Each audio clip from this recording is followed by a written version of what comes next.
Every week, a different person tries to kill me. Submitted by Flying Thunder God 0408. Monday. Arguably the most hated day of the week. I'm pretty sure most of the population wakes up dreading to see those cursed 3 letters on their alarm clock. Going from solace to suffering in a single day isn't easy, and it's the same for me as well. By Sunday, I usually have my week's case dealt with. Those last few hours of dying light are usually the only moments I can relax. And so I do, at least until the clock strikes 12, signaling the onset of Monday. Another week, another face to worry about.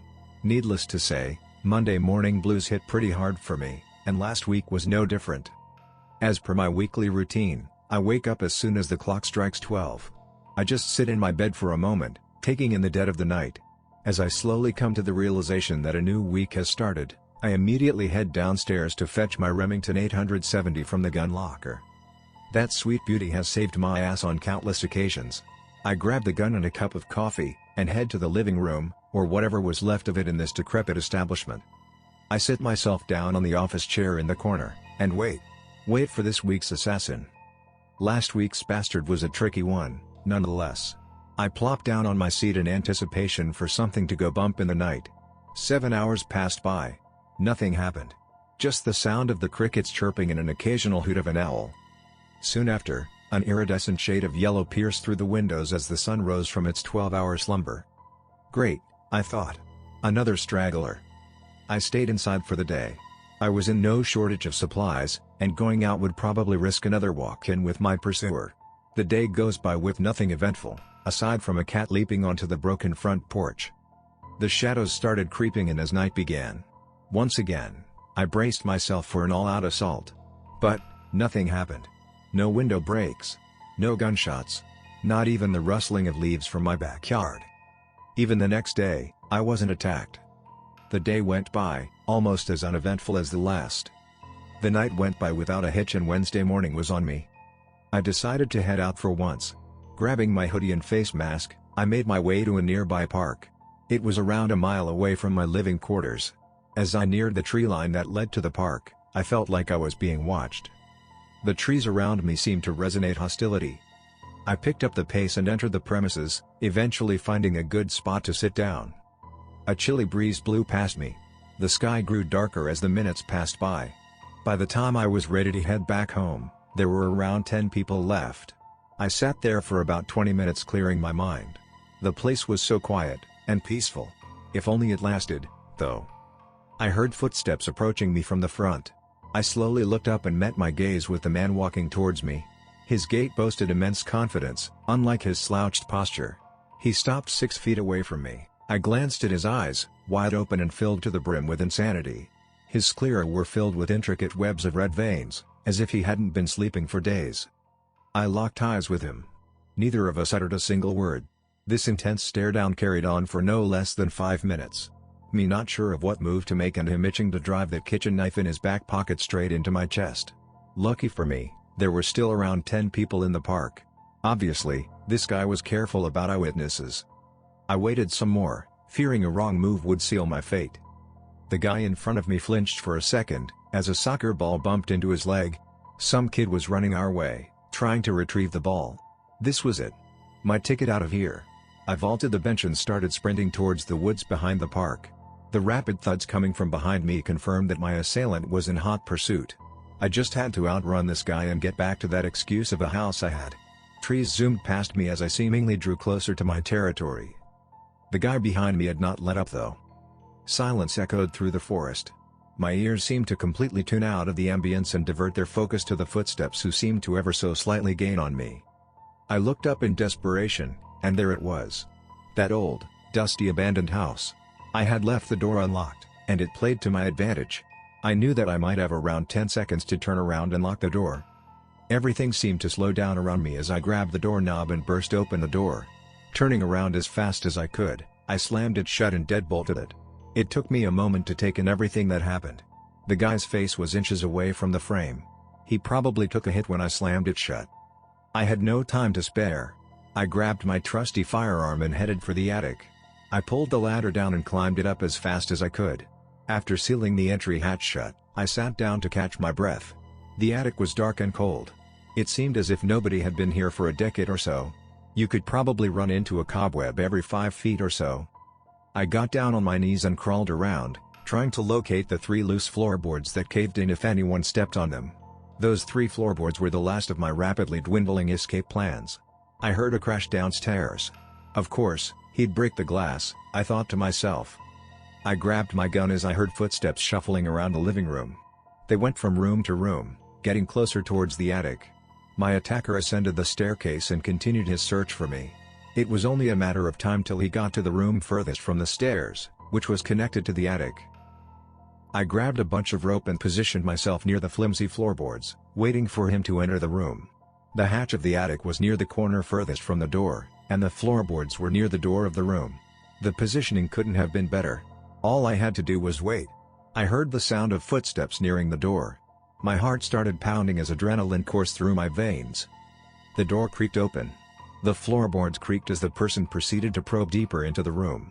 Judging from the sounds, he walked about 7 feet and stood near the broken bed frame in the middle of the room. Without a moment's hesitation, I broke through the floorboards and landed hard on my feet. My attacker spun around to face me, his face twisted into an expression of shock. Grabbing the stock of my gun, I charged at him and started bludgeoning him to death. The first strike landed on his head. The second, hard on the nape of his neck. I completely lost all sense of reason as I wildly swung my firearm at him. The intruder screamed in pain as I proceeded to beat the shit out of him for another 15 seconds. I stopped to catch my breath. Looking down at the bloody mess I made, I noticed the guy was hardly moving at all. Seizing the opportunity, I tied him to a bedpost. As I was finishing the last knot, however, I felt resistance in the rope. Glancing at my attacker's face, I noticed that he was staring right at me, his face mere inches away from mine. He began squirming vigorously, trying to break free of his restraints. He began growling like a rabid dog, as he tried to bite the rope. I took a few steps back and kept a close eye on him. His body spasmed violently. His maniacal growls intensified as well. I heard a loud snap as the guy's right arm flailed loosely to his side. He broke his arm to free himself. When he realized it wasn't enough to break free, he twisted his torso and began biting at his broken arm. Judging by just how much he twisted himself, I'm pretty sure he broke a few ribs as well. The broken bones of his right arm began jutting out in a gory display of red. I took a closer look at this guy's face. Tears were rolling down his cheeks as he continued to mindlessly bite his arm off. Another snap of a bone broke me out of my trance. I took a step closer and pointed my gun at him. An unfortunate soul who was a passenger in his own body. One who had no jurisdiction over the reins, yet had complete authority over the pain. I rested the gun on his head. His stare screamed hatred all over. But there was pain lurking deep within its chasms. I pulled the trigger, and put him out of his misery. Trampling over his lifeless remains, I headed downstairs towards the living room, where I kept a calendar I stole earlier this year. Thursday, Friday, Saturday, and Sunday. I had 4 days of complete peace. Letting out a sigh of relief, I decided to head down to the river to take a nice, long, refreshing bath. Life's pretty tough round the parts, especially if you're me. Most people drag themselves out of bed just to grind hours at their jobs. For me, it's a game of hide and seek with a being, whose identity I have no knowledge of. My house, if you can call it one, resides in the middle of the woods near a small town. Of course, for my own safety, I won't be mentioning the details of my hunts. From what I could deduce, this giant wooden shack belonged to some guy named Robert Speedwagon. Based on the locals' information, he was a lifelong bachelor who died of a heart attack at the age of 89. For reasons unknown to me, this house of his was forgotten, and left to rot out in the elements. It ain't much, but you really don't have a choice when you're on the run from both the cops and a randomly chosen assassin every week. To be fairly honest though, it isn't that bad. I got my basic needs accounted for. The river 300 yards away from my house provides me with all the water I could get. I'm not sure if it's completely safe to drink, but I make sure to filter and boil it before consumption. I haven't got sick yet, so I'm assuming it's not a problem. As for food, there's fish in the river, an apple tree in my backyard, feral hogs in the woods. Those are more of a last resort though, since I usually get by with the supplies I steal on a weekly basis, even enough to satisfy my coffee addiction. I even managed to get some electricity and use a smartphone with a few solar power banks I stole 3 months ago. If you're good at looting and resourceful enough, Chances are these conditions wouldn't even faze you. I've gotten used to it by now. And with the predicament I'm in, this is the best I could ask for. But it wasn't always this easy. I almost got stabbed to death on a water refill run by the local baker, when it was his turn to kill me. Some kid strangled me in my sleep because I was too careless to lock the windows. I wouldn't be alive if it was a grown man or somebody I couldn't overpower. And don't even get me started with my gunfight with a seasoned Marine. That one took out a big chunk of the east wall of my base. It took me quite a while to balance my on-the-run survival and the monster of the week nonsense I'm dealing with here. Even now, I'm still not sure if I have my situation completely figured out. How well my week goes depends on who my killer is. On the rare chance my killer is either very young, or very old, they don't even make it to my location in 7 days, much less attempt to kill me. I had a case like that 4 months ago, where some family's toddler, living in the town nearby, was my killer. The pipsqueak tried to make it out of his front porch for 7 days, only to get dragged back in by his mother. They eventually took him to a psychiatrist on Thursday, and I didn't even have to lift a finger. Usually, my killer of the week is someone within 150 miles of my location on the Monday of that week. Sometimes, they don't even make it to me by Sunday. After the clock strikes 12 on Sunday, another person becomes my killer. Okay, this is getting pretty confusing, so allow me to explain how all of this started, and how my life spiraled into hell leading me to my current state. Let's wind the clocks back about a year, maybe add a few months, when I was in my senior year of high school. I used to be part of a normal family, my parents and a younger brother. I had a few friends and used to attend school like any kid would.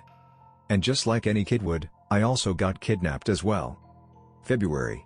As per my daily routine, I was walking back home from school. It took me about 25 minutes to get back home, 15 if I rushed it. This day though, I was taking it pretty slow. I remember blacking out somewhere near the desolate side of the neighborhood. As for where I was taken, I still don't have a clue. I woke up in complete darkness. Still dazed, I tried moving my hands around. They didn't budge though. My wrists were tied down by what seemed like leather restraints. I tried to move my legs to no avail as well. Panic started to cloud my mind as I realized I was tied down to some inclined bed. The darkness provided no information regarding my surroundings. I waited for my eyes to readjust. Suddenly, I heard sobbing from my right. I turned my head to see what was going on. Through the darkness, I could make out the outline of another inclined bed with someone strapped onto it, although I couldn't make out any features with the lighting conditions. Without even thinking it through, I whispered to the person, "Hey, you there?" The sobbing immediately stopped. "Who's there?" A panicked but soft voice responded. "Where the heck are we?" I asked. "What is this place?" The voice choked up for a moment, before continuing to sob while answering my questions. "I don't know," he cried. "She comes in here and takes one of us. She does awful things with us. I don't want to be here anymore. I don't want to get hurt." The voice continued to break down into utter sorrow and hopelessness. He stopped for a moment to weep some more. I was speechless. What was this place? What happened to this guy? What's gonna happen with me? A million thoughts flooded my mind, sending a chill down my spine. Just then, the voice resumed talking. "I don't want to end up like them," he said in the most dreadful tone possible. I didn't know what to think of it. I snapped out of my thoughts, realizing that my eyes had adjusted to the darkness a bit. I immediately scanned my surroundings. I could make out the 3 walls to my front and either sides. I didn't have the mobility to look behind me yet. My eyes ran along the wall in front of me. There seemed to be a few cages leaning against the walls. I carefully examined the cages. There appeared to be humans in them. They showed no signs of movement. They simply sat against the cell walls completely motionless. I glanced towards the cage close to me, and that's when I realized this person was staring right at me. I'd be hard-pressed to call this thing a human. It was humanoid, but barely. This thing had sunken black eyes that seemed to stare right past me. It had no lower jaw, or rather, had it completely ripped off. The lower part of its face and neck seemed to be covered with scar tissue. Instead of a nose, there was a single giant slit. The torso was filled with even more horrors. Imagine an open cavity with all the organs intact and working. You could see the entrails twitch ever so slightly. And the worst part, there was movement near its thorax. This thing was still breathing. It was alive, or functional at least. This was just the start though. As I glanced around the different cages, I noticed a variety of abominations contained behind those rusty bars. There was a giant bulky humanoid whose face stuck out of its massive stomach. Another had arms jutting out all over its body. Its entire torso was covered disproportionately with appendages that contract every 5 seconds. I couldn't believe what I was witnessing.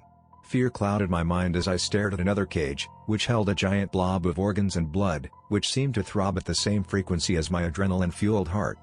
Something surfaced from the half-clotted blood plasma which formed the thing's body. A liver, or at least I thought it was. The massive chunk of cells fell down to the ground, making a gut-wrenching sound. It took me everything I had not to puke. "I don't want to be like them," came the guy's voice. "She's gonna turn us into them." I had no idea of what was going on, but I was trying not to panic. I tried tugging on my restraints, but it was futile. The one around my left wrist seemed a bit loose, but I didn't have the mobility to pull it out, since my torso was strapped down too. It seemed like there was no way I could escape. A loud crash came from behind. I tried to turn my head around, but I couldn't move. I heard footsteps, followed by a scraping sound, as if a heavy, broken door was being pushed out of the way. A cold, malicious aura spread throughout the room. The guy beside me had completely stopped whining, and the deformed humanoids in front of me had gone silent. I froze up.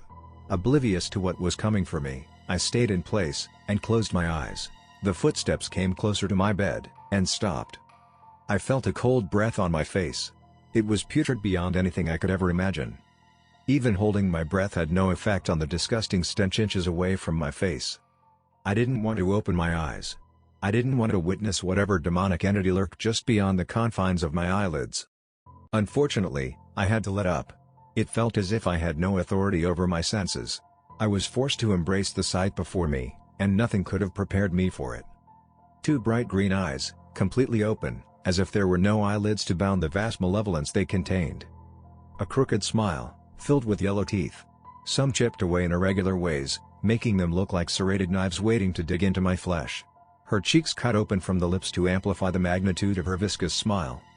She was bent over me, with her hair dangling all around my face. They felt rough and scaly, almost resembling snakes. She continued to stare at me for a solid minute, before lifting her head back up. She wore a dirty white gown, kind of like those cliché ghost girls in movies. Her nails were sharp and pointy and her skin was dry and pale. She looked too dead to be moving around. I blinked my eyes once, and she disappeared. It took me a second to realize she was gone. I panicked and jolted my head around trying to make sense of the situation. I turned my head to the left, and froze. There she was, an inch away from my face, staring intently at me. I screamed and started thrashing around violently, trying to break free of the chains that bound me. She walked around to my right side. I stopped squirming and paid attention to her whereabouts. As she made her way to the other side, she drew out a big cutter blade, all the while giggling like a psychotic grandma. "We have a new playmate," she muttered under her rancid breath. She rested her cold clammy arm on my chest and tore open my shirt. "Let's see," she said, not averting her gaze from a single moment. "You are number 420. I couldn't do anything but stare as she slowly started cutting into my flesh while laughing her ass off. Her strokes began growing more frantic and violent, and all I could do was scream and cry. Even with all my screams, her laughter drowned out my voice and echoed around the room. She was carving some weird symbols on my skin. I felt my own blood dripping down from my chest onto the bed. My vision got blurry as tears flooded from my eyes. 40 seconds went by. She stopped, but the pain never did. My wounds felt like they were burning, even to this day. This crazy woman then turned around and made her way to the guy beside me. I managed to get a good look at him. He was probably around 5 years older than me, had a mohawk and goatee. The most terrifying feature, however, was the bloody scars that covered around 60% of his skin. This woman clearly did a number on him. He didn't dare utter a single word though. He just lied there on his bed, shaking with fear. His body vibrated so intensely, I almost felt it 15 feet away. "Today's your lucky day," she said with a smile. "No," the guy pleaded. "No, please." The woman took off all of his restraints, except for his left leg. The guy immediately tried to get up and run, but was unable to break free from that last leather belt on his leg. The woman then pulled out a giant saw and laughed. The guy started crying again. Using both hands, she hacked at the guy's leg, severing it at the knee. The guy screamed in agony, probably even damaged his vocal cords in doing so. The woman then pulled out a big metal stake, which was attached to a chain, and rammed it into the guy's left thigh. She let it drop to the floor and grabbed the chains. I couldn't look at the guy. He was pleading to me for help. She dragged his ass across the floor and out of sight. It took me quite a while to register everything that went down. From what I saw, it was clear I wasn't staying alive if I stuck around. I had to get out of here. With renewed vigor, I once again began pulling at my restraints, trying to break free. 10 minutes passed, but it didn't budge. The cuff around my left wrist was still fairly loose, but not enough. I couldn't quite move my body enough to pull it out of there. Just then, a crazy thought broke into my mind. What if I broke it? What if I somehow dislocated my wrist to break free? I contemplated over the thought for a second, imagining how the scenario would play out. However, immense dread swept over me. I didn't have the guts to break my own wrist, much less bear with the pain that followed. A scream broke through the dead silence of the room. It was from the guy tied beside me. They were coming from somewhere above and behind me. His screams were audible for a few seconds, before being completely swallowed by the most demonic bout of laughter I've ever heard. Now my blood was pumping. I looked at the cages in front of me. The malformed creatures had grown a bit more active. I took one last look at the cages, and noticed something. 2 of them were completely empty. Within each of their confines lay a giant sign made out of cardboard, upon which a single word was carved. Reserved. That was all it took to sell me on the idea. I looked at my left wrist. It was still firm from the anticipation. For the next 5 minutes, I stared at it hard, building up the courage to set my plan into action. Snap. That was all I heard. Dead silence followed soon after. A few seconds went by with nothing. Then, a colossal wave of anguish jolted past my arm and resonated all over my body. It was unbearable.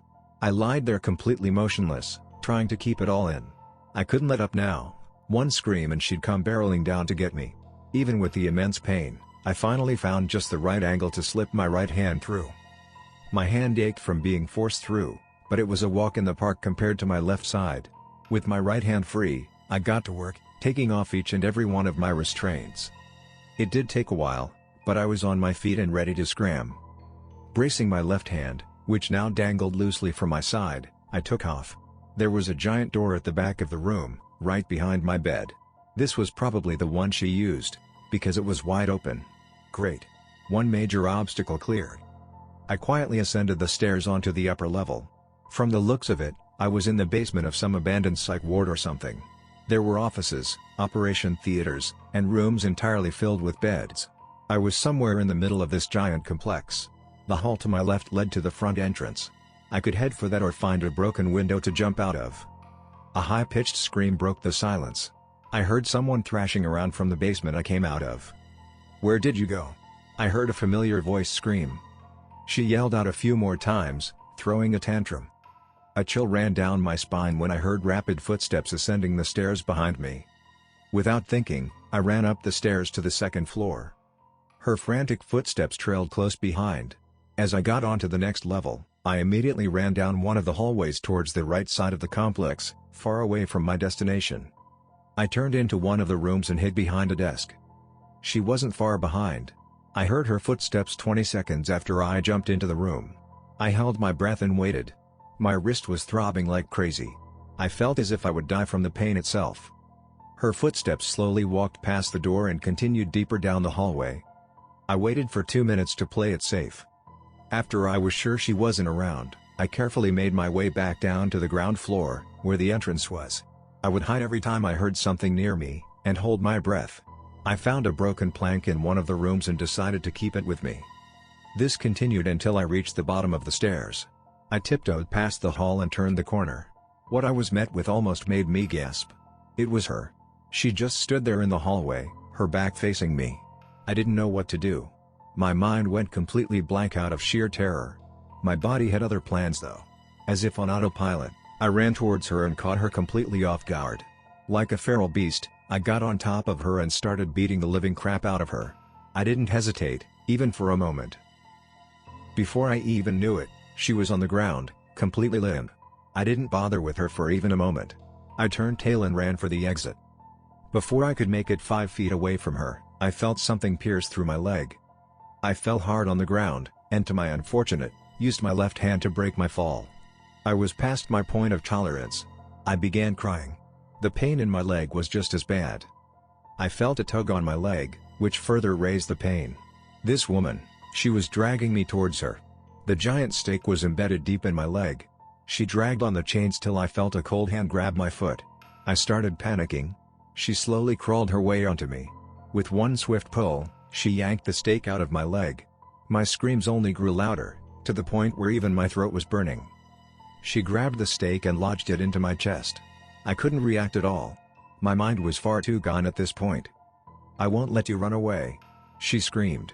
"No matter where you go, I will hunt you down." She pulled the stake out and blood gushed out of my body. I glanced up at her wretched face. She raised her hand to her face, and pulled out one of her eyeballs. She flinched momentarily, then proceeded to shove the organ deep within the hole in my chest. I was close to blacking out by now. I felt my sanity completely slipping. Before I passed out, I heard her chant a peculiar phrase, in a language completely unbeknown to me. I don't know where they found me, or even how they found me. Apparently I had been missing for 3 days. The doctors patched up my arm and leg, which surprisingly healed within a month. Later on, I got discharged from the hospital and returned home, and lived a happy life with my family. For a month and a half at least. I was returning from a friend's house one day. It wasn't really dark out, so I wasn't really concerned. About a block away from my house. That's where I met him. A man. He just stood there, staring at me. Of course, my first thought was to scram back to my house and call the cops. But something froze me in place. His eyes. Red veins dominated his sclera, and those green irides glistened under the streetlight. They radiated the same insanity I saw in her. It took me a while to get back to my senses and hightail it out of there. I told my parents, and they called the cops. Nothing came out of it, however. The man was never found. At least till Friday. My parents drove off to run a few errands. That's when the bastard chose to strike. If it wasn't for my father's Remington, I'd have been dead. The next week came by. Albeit a bit shaken, I decided to carry on with life. On that week's Tuesday, the nurse tried to stab me on my checkup at the hospital. She was detained by the cops, so the rest of my week was relatively smooth. The third week was some stoner from the town over, who was taken to the station on the Saturday of that week. I honestly could have lived with myself. At least till the fourth week. I was under the sheets on Sunday night when I heard a sound. The clock struck 12. Monday had officially begun. I slowly peeked behind the covers, only to come face to face with a dark figure looming over me. It was my brother. His eyes filled with that same malice. Seeing those eyes is one thing. Seeing them on your brother's face was another. That night, something died within me. That week was the only week she managed to destroy who I was. I don't remember what happened next. It was all a blur. What I do remember clearly is sitting in a pool of his blood. His skull almost completely shattered open. My mom and dad rushed into the room, only to witness a mere husk of their son, sitting upon his brother's mangled remains. What lies within this empty body is something even I can't fathom. All I know is, that week, the witch had won. Possessed or not, no person can stay sane after busting open their sibling's skull. And I know for sure I died as a person that day. I ran away. I could never see that place with the same eyes again. I scrammed into the woods and skipped town. With each week, she possessed a different body, just to witness my death. She's prowled the lands in search of her prey, treading along with a new pair of boots every week. The eye she placed within me is her beacon, which leads her straight to me. I don't know how to stop this, but I wish to finish her off, once and for all. She destroyed the human within me, and I can't rest till I've purged those who I've killed of her demonic clutches. Until I find a way, however, I guess I'll be getting my hands dirty over and over again. I pray that no one has to witness the death of their own humanity right before their eyes.